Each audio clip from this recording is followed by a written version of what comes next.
Ալերգիան հաճախ աննկատ սկսվող, սակայն լուրջ բարդություններ առաջացնող խնդիր է։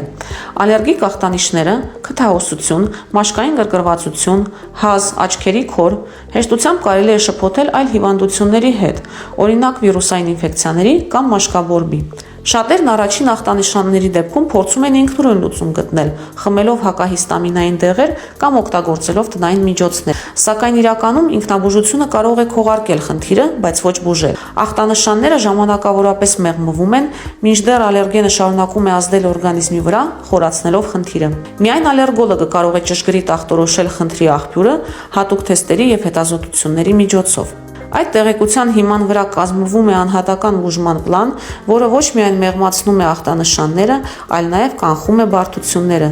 ինչպես օրինակ բրոնխիալ ասթման, մաշկային հիվանդությունները կամ շնչառական խնդիրները։ Մի վտանգեք ձեր առողջությունը։ Ալերգիան պարզապես անհարմարություն չէ, այլ հիվանդություն, որը պետք է վերահսկվի մասնագետի կողմից։ Դիմեք ալերգոլոգի և ընտրեք կանխարգելումը ինքնաբուժության փոխարեն։